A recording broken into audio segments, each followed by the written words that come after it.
অবশেষে ধরা খেল হাদিকে সরানোর মাস্টারমাইন্ড ডন মাসুদের ডান হাত রুবেল আহমেদ। শত নাটকের পর ৯ দিনের কড়া রিমান্ড শেষে সব সত্য ফাঁস করে দিয়েছে এই ঠান্ডা মাথার অপরাধী।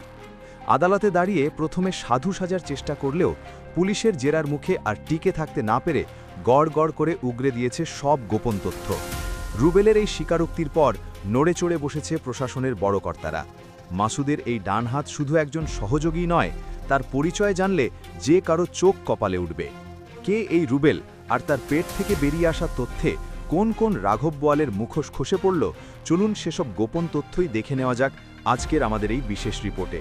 এতদিন যারা পর্দার আড়ালে থেকে কলকাঠি নাড়ছিল এবং প্রশাসনের চোখে ধুলো দিয়ে রাজার হালে ঘুরছিল, তাদের দিন এবার ফুরিয়ে এসেছে। রুবেল আহমেদ নামের এই লোকটি নিজেকে খুব শেয়ানা মনে করত।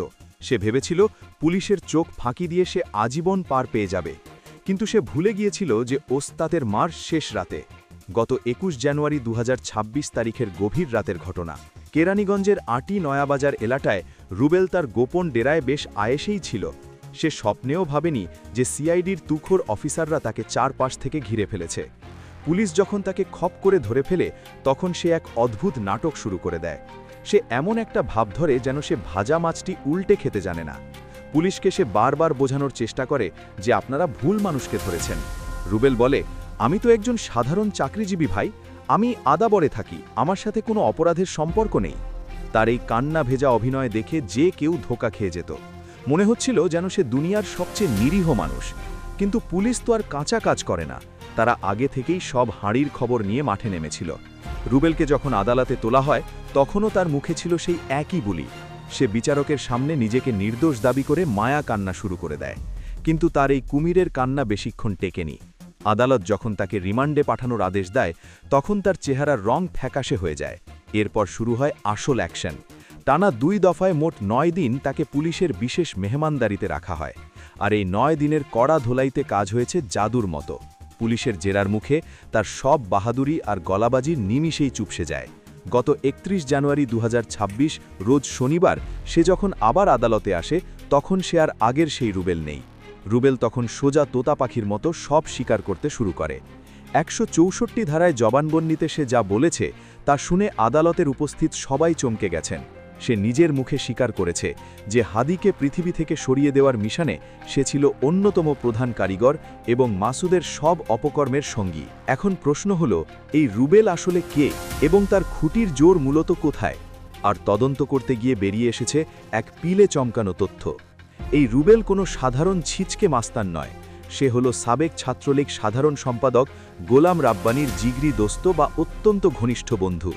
এই সেই গোলাম রাব্বানি যার নাম শুনলেই চোখের সামনে ভেসে ওঠে জাহাঙ্গীরনগর বিশ্ববিদ্যালয়ের কোটি টাকার কেলেঙ্কারির কথা। ভিসি ফারজানা ইসলামের কাছে ঈদ সালামির নামে ৪ থেকে ৬% কমিশন দাবি করে যে নেতা নিজের গদি হারিয়েছিল, এই রুবেল হল সেই নেতারই ছায়াসঙ্গী। শুধু তাই নয়, গোলাম রাব্বানির বিরুদ্ধে ভুয়াভাবে এমফিলে ভর্তি হয়ে ছাত্রত্ব টিকিয়ে রাখা এবং টাকার বিনিময়ে পদবাণিজ্য করার মতো জঘন্য সব অভিযোগ আছে। এমন একজন দুর্নীতিবাজ নেতার সাথে যার ওঠা বসা, তার চরিত্র যে ফুলের মতো পবিত্র হবে না তা তো বোঝাই যায়। রুবেল এতদিন এই হাই প্রোফাইল রাজনৈতিক পরিচয় ব্যবহার করেই পার পেয়ে আসছিল। সে ভেবেছিল তার বড় ভাইয়েরা তাকে সব বিপদ থেকে উদ্ধার করবে। কিন্তু রিমান্ডের ঘরে যখন পুলিশ তাকে সাইজ করা শুরু করে, তখন আর কোনো বড় ভাই তাকে বাঁচাতে এগিয়ে আসেনি। রুবেলের এই পতন প্রমাণ করে যে পাপের ঘোড়া পূর্ণ হলে তা ভাঙবেই। রুবেলের জবানবন্দি থেকে জানা যায় এক হাড় হিম করা মাস্টার প্ল্যানের কথা। হাদিকে সরানোর ছক কিন্তু ২-১ দিনের নয়। আজ থেকে ঠিক ৬ মাস আগে এই নীল নকশা তৈরি করা হয়েছিল। আর এই পরিকল্পনার জন্য তারা বেছে নিয়েছিল বিদেশের নিরাপদ মাটি। তারিখটা ছিল ২০২৫ সালের ২১ জুলাই। শুটার মাসুদ ঢাকা থেকে বিমানে চড়ে সোজা চলে যায় সিঙ্গাপুরে। সেখানে আগে থেকেই ঘাপটি মেরে বসেছিল সাবেক মন্ত্রী জাহাঙ্গীর কবির নানক, মিরপুরের ত্রাস ইলিয়াস মোল্লা এবং কাউন্সিলর বাপ্পি। সিঙ্গাপুর আর মালয়েশিয়া বর্ডারের এক আলিশান ৫ তারকা হোটেলে তারা সবাই মিলিত হয়। ২১ জুলাই থেকে ২৬ জুলাই পর্যন্ত টানা ৫ দিন ধরে চলে তাদের সেই শয়তানি বৈঠক। এসি রুমের ঠান্ডা হাওয়ায় বসে তারা ঠিক করে যে কিভাবে হাদিকে আমাদের মাঝ থেকে চিরতরে বিদায় করে দেবে।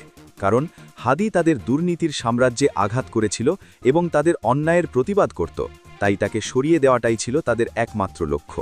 মানুষের জীবনের দাম তাদের কাছে ছিল মাত্র ৫৫ লাখ টাকা। হ্যাঁ, রুবেলের তথ্যে জানা গেছে এই অপারেশনের বাজেট ছিল ৫৫ লাখ টাকা। সিঙ্গাপুরের মিটিং শেষে যখন মাসুদ দেশে ফিরে আসে তখন তার সন্তানের নামে ব্যাংকে ৫৫ লাখ টাকার এফডিআর খোলা হয়।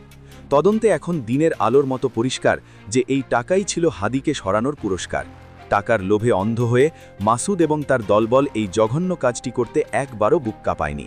তারা ভেবেছিল টাকার গরমে সব কিছু চাপা দেওয়া যাবে, কিন্তু তারা ভুলে গিয়েছিল যে প্রকৃতি কাউকে ছাড়ে না। রুবেলের স্বীকারোক্তি সেই সত্যকে আবার সামনে নিয়ে এসেছে এবং তাদের মুখোশ খুলে দিয়েছে। এবার আসা যাক শুটার মাসুদের কথায়। এই ধূর্ত লোকটা এতদিন ধরে প্রযুক্তির খেলা দেখিয়ে সবাইকে বোকা বানাচ্ছিল। দুবাইয়ের শারজাহাতে বসে সে যেসব ভিডিও বার্তা দিত তা ছিল পুরোটাই ভুয়া এবং সাজানো নাটক। সে ভিপিএন বা ভার্চুয়াল প্রাইভেট নেটওয়ার্ক ব্যবহার করে তার লোকেশন পাল্টে ফেলত। কখনো দেখাতো সে সিঙ্গাপুরে আছে, কখনো থাইল্যান্ডে, আবার কখনো দুবাইতে। ভিডিওতে সে জানালার পর্দা টেনে এবং পেছনে সাদা দেওয়াল রেখে কথা বলতো, যাতে কেউ বুঝতে না পারে সে আসলে কোথায় আছে। মাসুদ ভেবেছিল ইন্টারনেটের জাদুকরি দেখিয়ে সে সবাইকে বোকা বানাবে আর আজীবন ধরাছোঁয়ার বাইরে থাকবে। কিন্তু রুবেল ধরা পড়ার পর তার সেই জারিজুরি শেষ। গোয়েন্দারা এখন নিশ্চিত যে মাসুদ কোনো আরব দেশে নেই। তবে সে আসলে ঠিক কোথায় লুকিয়ে আছে সেই খবরটা পুলিশ এখনই কাউকে জানাচ্ছে না, কারণ পুলিশ চায় না মাসুদ আগেভাগে টের পেয়ে আবার নতুন কোনো ফন্দি আঁকুক বা পালিয়ে যাক। সোজা কথায় পুলিশ এখন চুপচাপ আছে যাতে শিকার হাতছাড়া না হয়। তবে মাসুদের আসল ঠিকানা এখন পুলিশের হাতের মুঠোয়। তারা শুধু সঠিক সময়ের অপেক্ষায় আছে তাকে খপ করে ধরার জন্য। তার এতদিনের সব চালাকি আর কোনো কাজে আসবে না।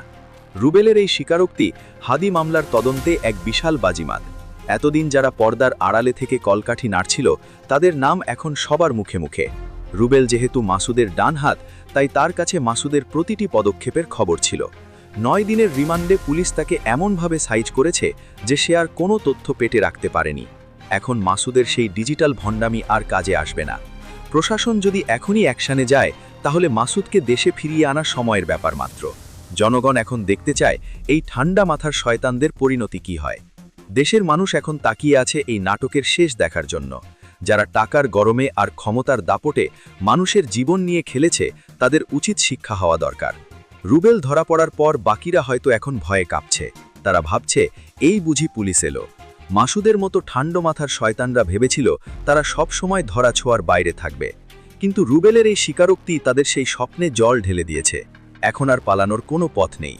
প্রশাসনকে এখন প্রমাণ করতে হবে যে তারা আসলেই অপরাধীদের ছাড় দেয় না। মাসুদের মতো ক্রিমিনালরা যাতে আর কোনোদিন মাথা তুলে দাঁড়াতে না পারে, এখন তার ব্যবস্থা করতে হবে। রুবেল আহমেদের এই ধরা পড়া এবং স্বীকারোক্তি হাদি মামলার জট খোলার চাবিকাঠি। তার মাধ্যমেই বেরিয়ে এসেছে আসল তথ্য।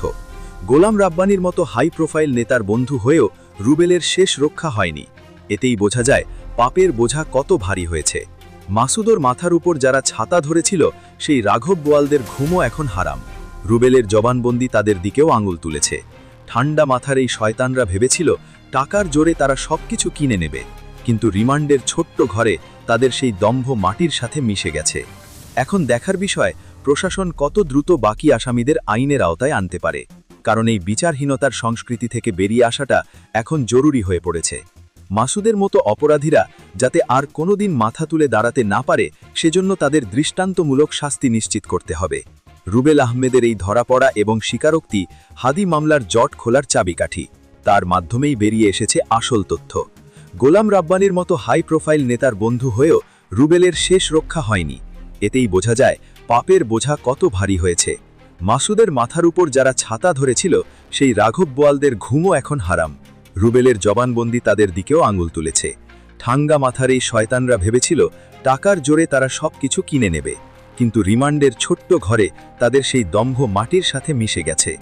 এখন দেখার বিষয় প্রশাসন কত দ্রুত বাকি আসামিদের আইনের আওতায় আনতে পারে, কারণ এই বিচারহীনতার সংস্কৃতি থেকে বেরিয়ে আসাটা এখন জরুরি হয়ে পড়েছে। মাসুদের মতো অপরাধীরা যাতে আর কোনোদিন মাথা তুলে দাঁড়াতে না পারে সেজন্য তাদের দৃষ্টান্তমূলক শাস্তি নিশ্চিত করতে হবে।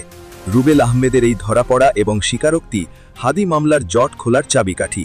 তার মাধ্যমেই বেরিয়ে এসেছে আসল তথ্য। গোলাম রাব্বানির মতো হাই প্রোফাইল নেতার বন্ধু হয়েও রুবেলের শেষ রক্ষা হয়নি। এতেই বোঝা যায় পাপের বোঝা কত ভারী হয়েছে। মাসুদের মাথার উপর যারা ছাতা ধরেছিল সেই রাঘব বোয়ালদের ঘুমও এখন হারাম। রুবেলের জবানবন্দি তাদের দিকেও আঙুল তুলেছে।